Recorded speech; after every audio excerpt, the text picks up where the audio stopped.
Hello everyone, this is test number 10। हमने 9 test already कर चुके हैं।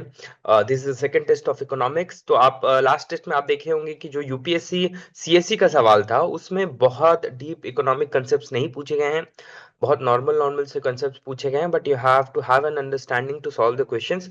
बट जो एनडीए और दूसरे जो एग्जाम्स हैं उनमें बहुत एग्जैक्टली माइक्रो इकोनॉमिक्स के टर्म्स का अंडरस्टैंडिंग पूछा गया है। तो वी हैव सीन बोथ, ताकि हमारा कॉम्प्रिहेंसिव प्रिपरेशन हो और ऐसे कुछ सवाल आए तो will be able to do. ठीक है, तो इकोनॉमिक्स के सवाल में आपके कुछ फंडामेंटल्स हैं। जो आपको इन्फ्लेशन होगा तो कैसा होगा, सोशल सिक्योरिटी का क्या मतलब होता है, ह्यूमन कैपिटल का मतलब क्या होता है, एक ब्रॉड अंडरस्टैंडिंग अगर आपकी है then you will be able to solve economics question बहुत बढ़िया से। और इकोनॉमिक्स बहुत स्कोरिंग एज ए स्कोरिंग माना जाता है प्रीलिम्स एग्जामिनेशन में, जहां पे लोग मैक्सिमम सवाल सही करते हैं। अगर आपने करंट अफेयर्स कर लिया तब तो और भी अच्छा, you'll have a very good chance to score very good marks in economics। ठीक है, before going ahead with the test number 10, we have two quotes, एक शुरू में और एक लास्ट में।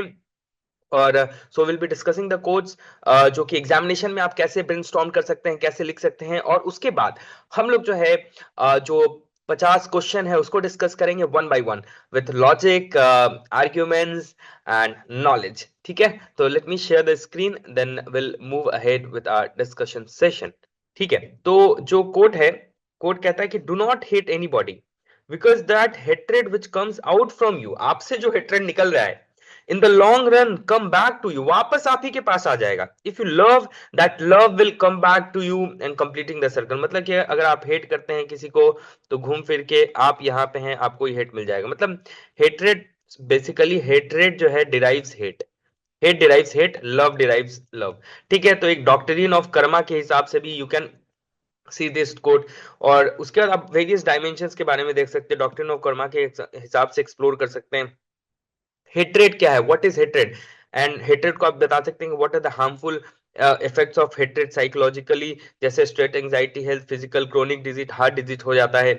कैसे, मतलब हेट डिराइव्स हेट, मतलब कि फिर आपको फिर सोशल हेट्रेड है, moral and ethical aspect, social media, online hate speech, depression बढ़ रहे हैं, कोविड 19 पेंडेमिक। और आपको लव के बारे में दिखाना है कि कैसे कोविड 19 वैक्सीन मैत्री के टाइम जो है we have propagated love in the world, and that जो फॉरेन कंट्रीज से जो है वहाँ के जो इंडिविजुअल्स हैं वो वीडियो शूट करके हमें भारत को धन्यवाद कर रहे हैं। तो लव डिराइव्स लव। ठीक है, जैसे डिजिटल लिटरेसी, कंस्ट्रक्टिव डायलॉग, ये सब। तो आप बेसिकली ये क्वेश्चन ऐसा होता है ना, what this quote mean to you, तो अपना पर्सनल एस्पेक्ट को आपकी क्या अंडरस्टैंडिंग है वो भी दिखाना होता है। डू नॉट हेट एनीबडी, क्योंकि हेट्रेड से क्या मतलब दैट विल प्रोपोगेट हेट्रेड, है ना। An eye for an eye can make the whole world blind. तो ये भी एक कोट यूज कर सकते हैं। ठीक है, जॉर्ज फॉयड का एग्जांपल यूज कर सकते हैं, ब्लैक लाइफ मैटर्स यूज कर सकते हैं। तो वी हैव टू विन, मतलब basically you have to compassion over hatred, love over hatred, है ना। तो इन सब से आप इस क्वेश्चन के अलग अलग डायमेंशंस और एग्जांपल्स के थ्रू इस क्वेश्चंस को आप एड्रेस कर सकते हैं। आई हैव डिस्कस मोर, आपको एग्जाम में आपको सिस्टमेटिक तरीके में आप इसमें कर सकते हैं। ठीक है, तो let's move. Which one of the following statements appropriately describe the fiscal stimulus. Fiscal stimulus मतलब क्या होता है आपके मन में, जैसे हमने पढ़ा कि भाई पंप किया जा रहा है मनी, है ना। देखते हैं, it is a massive investment by the government in manufacture. देखो, एक बहुत पैरोकियल, एक सिर्फ मैन्युफैक्चरिंग सेक्टर में ऐसा नहीं है ना, किसी भी सेक्टर, मतलब किसी भी एस्पेक्ट से physical manufacturing sector, to ensure the supply of goods to meet the demand search cause by, मजा नहीं आ रहा है। ठीक है, it is an intense affirmative action of the government to boost economy. ये बहुत होलिस्टिक स्टेटमेंट है, इससे भी ज्यादा अगर होलिस्टिक स्टेटमेंट है उसको देखेंगे। ठीक है, it is government intensive action on financial institution to ensure disbursement of loans to agriculture. फिर एक पर्टिकुलर सेक्टर का हो गया। ठीक है, it is an extreme affirm. अब देखो आंसर इन दोनों में से होगा। एक्सट्रीम और इंटेंस कौन सा अच्छा वर्ड लग रहा है, मतलब intense workout, extreme workout. Extreme is a negative word, मतलब ऐसे है ना। Extreme affirmative action by the government to pursue policy of financial inclusion, ये सही है, पर extreme word itself is not so much complete. तो इंटेंस वर्ड सही है, तो आंसर क्या हो गया, वन का बी हो गया। ठीक है, अब देखते हैं दूसरा क्वेश्चन। अब देखो 2011-12 के बारे में बजट में, तो बेसिकली इस क्वेश्चन से ये पता चलता है कि आपको बजट पढ़ना है। ठीक है, ये 2011 का सवाल है, उस हिसाब से now you have to very careful about the budget. जो भी बजट आता है कभी भी सवाल डायरेक्टली पूछ सकते हैं। ठीक है, आगे बढ़ते हैं। In the context of economy, context of Indian, consider the following, the growth rate of GDP has steadily increase in the, देखो ग्रोथ रेट ग्रोथ रेट के बारे में कहा है, और तुमको मतलब कि आप देखेंगे तो ग्रोथ रेट स्टेडली इंक्रीज किया, और ये जो है 2011 है उसके हिसाब से कहा गया, पर उसके बाद कोविड पैंडेमिक आ गया था तो उस वक्त गिर गया था। ठीक है, तो उससे पहले तक ये सही था। ठीक है, तो नए ट्रेंड के हिसाब से दे रहे हैं। तो बेसिकली आपको क्या समझ में आया कि भाई बजट और इकोनॉमिक सर्वे इंपॉर्टेंट हो जाता है। ठीक है, उसके जो ट्रेंड्स वगैरह है वो इंपॉर्टेंट है। तो when keep this in mind when you are preparing for economics, इन डॉक्यूमेंट्स को ध्यान में रखना। ठीक है, which one of following is not a feature of value added tax, ये भी पुराना सवाल है क्योंकि उस समय जब ये था अभी रेलेवेंट नहीं है। ठीक है, बेसिकली गवर्नमेंट सबसे आगे बढ़ता है, मतलब तरीका अब समझते हैं। ठीक है, इन India deficit financing is used for raising resources for deficit financing. मान लो जितना खर्च करना है और उतना पैसा नहीं है सरकार के पास, तो कहाँ से मतलब उसको फाइनेंस करना है, कैसे बोरोइंग्स होता है फॉर। तो अब क्या है, ये एकदम बेसिक क्वेश्चन पूछ दिया।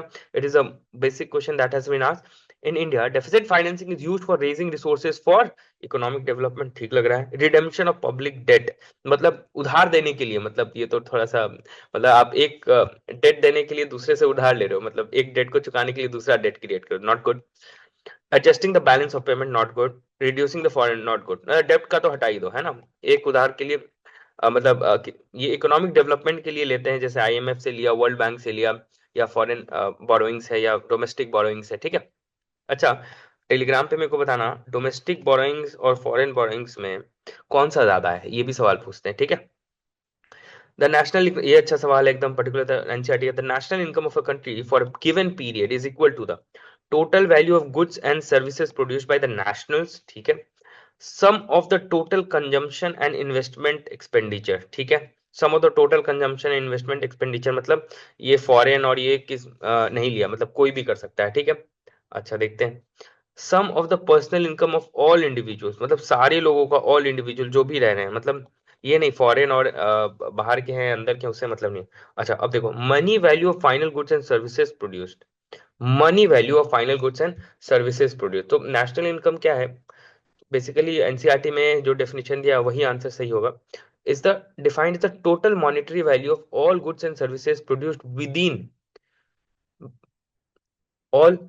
national income is defined as the total monetary value of all goods and services produced within a country during a period of time। ठीक है, with in a country during a period. तो अब national income formula क्या है, तो answer क्या हो गया, विद इन। तो इसमें और भी आ सकता था, मतलब कि with in the territory, with in a country during a period of time. तो इन सब में से ये सबसे अप्रोप्रिएट ये था। तो अब देखते हैं नेशनल इनकम फॉर्मूला आपको क्या है, एक्सप्लेनेशन में भी दिया है। कंजम्पशन जो चिग्जम होता है, ची चिग्जम, तो ये क्या है, कंजम्पशन, इन्वेस्टमेंट, गवर्नमेंट, ये एक्सपोर्ट माइनस इंपोर्ट ये करते हैं। ठीक है, तो प्लस फॉरेन प्रोडक्शन, उसमें ये तो जीडीपी हो गया, उसके साथ नेशनल इनकम क्या, foreign production by national residence, foreign production by national residence, national residence minus domestic production by non national residence. ठीक है, जो बाहर के लोग यहाँ पे आके जो ये क्या फॉरेन प्रोडक्शन बाय नेशनल, अब मान लीजिए यहाँ के लोग हैं, जैसे आप हैं पर आप विदेश के लिए कुछ बना रहे हैं, तो उसको आप ये कर दीजिए, जोड़ दीजिए। और क्योंकि हम बना रहे हैं ना, foreign production by national minus domestic production by non, जो बाहर के लोग हैं उनको माइनस कर दीजिए, जो बाहर के लोग हैं वो यहाँ के लिए बना रहे हैं उसको माइनस कर दीजिए। ठीक है, तो बेसिकली क्या हो गया, हमारे जो लोग हैं, फॉरेन प्रोडक्शन हमारे जो लोग हैं उसको जुटेगा, और उसमें से जो बाहर के लोग जो डोमेस्टिक प्रोडक्शन भी कर रहे हैं बाहर के लोग उसको माइनस कर लिए। फॉर्मूला लिखा हुआ है, देख लीजिएगा, एज इट इज रटना होता है ऐसा ही। ठीक है, अब क्वेश्चन नंबर 7 देखते हैं। With reference to union budget, with reference to union budget which one of the following is are covered under non plan expenditure. पुराना सवाल है, नॉन प्लान एक्सपेंडिचर जैसे defence expenditure, interest payment, salaries and pension and subsidies. ठीक है, तो answer ये non plan में ही आ जाता है ये सब। ठीक है, all the expenditures which are done in the name of planning were called plan expenditure, while the rest are और सब जो है नॉन प्लान में। तो आंसर सी है। ठीक है, अंडरस्टैंडिंग वाले सवाल आएगा तो विल बी डिस्कसिंग। ठीक है, पुराना सवाल है 12 5 ईयर प्लान, एक बार देख लीजिएगा सारा 5 ईयर प्लान। 12 5 ईयर प्लान इसलिए पूछा था कि क्योंकि उस वक्त लास्ट ही था, सबको पता है 2012 से लेकर 2017 तक, with the objective of faster sustainable and more inclusive growth. ठीक है, तो 8 का D. With reference to union government consider the following, which one of the following is given is are correct. ठीक है, इनमें से कौन सा जो दिया हुआ है वो करेक्ट है। ठीक है, देखते हैं। द डिपार्टमेंट ऑफ रेवेन्यू, अब देखते हैं। Department of revenue is responsible for preparation of budget, union budget that is present. अब देखो सिर्फ रेवेन्यू बजट में तो रेवेन्यू और इससे सब सारा चीज होता है, तो सिर्फ डिपार्टमेंट ऑफ रेवेन्यू थोड़ा सा सोचेंगे, ऐसे बजट के बारे में पता होता है बट स्टिल एक बार सोचेंगे सिर्फ डिपार्टमेंट ऑफ रेवेन्यू ही क्या है, एक्सपेंडिचर वाला भी तो होना चाहिए, सिर्फ इसको क्यों दिया जाएगा, तो है ना, तो ये अगर लॉजिक लगा हुआ तो ये काट देना चाहिए। No amount can be withdrawn from the consolidated fund of India, ये तो एकदम सही बात है। All the disbursement made from the public account are also need, ये भी सही बात है, तो आंसर क्या हो गया, 2 3। यहां ध्यान देना, ऑल द डिसबर्समेंट ये भी सही है। ठीक है, ठीक है। Question number 10। अब देखो ये सवाल, a decrease in tax to GDP, tax to GDP, ठीक है, घट गया। Decrease in tax to GDP ratio of a country indicate, क्या इंडिकेट करता है भाई, स्लोइंग इकोनॉमिक ग्रोथ रेट। अच्छा, स्लोइंग इकोनॉमिक ग्रोथ रेट, तो ऐसे समझ सकते हो कि भाई इकोनॉमिक ग्रोथ रेट स्लो है तभी बहुत कम लोग टैक्स ब्रैकेट में आ पा रहे हैं, ऐसे सोच सकते हो। ठीक है, less equitable distribution of national income, less equitable distribution of national income मतलब टैक्स जो है कम लोग दे रहे हैं, इसका मतलब ज्यादातर जो लोग हैं गरीब ही रह जा रहे हैं, ऐसा तुम सोच सकते हो। ठीक है, तो लेस इक्विटेबल, ये टैक्स अगर ये घट रहा है तो मतलब कम लोग टैक्स दे रहे हैं, मतलब तो टैक्स टू जीडीपी रेशियो क्या है, is does not directly measure the income distribution. देख बेसिकली क्या है, tax to GDP ratio income distribution को डायरेक्टली मेजर नहीं करता है। ठीक है, स्लोइंग इकोनॉमिक ग्रोथ रेट तो ठीक है फिर भी चल जा रहा है, पर ये less equitable distribution of income, ये आप इस रेशियो से आप इसको बता पाना थोड़ा सा मुश्किल पड़ जाएगा। ठीक है, तो अगर जैसे प्रीवियस ट्रेंड के हिसाब से देखें जिसमें डायरेक्ट रिलेशन वाला जो चीजें हैं वो आंसर होता है इकोनॉमिक्स में, तो उस हिसाब से 10 का ए करना चाहिए, है ना, 10 का ए करना चाहिए।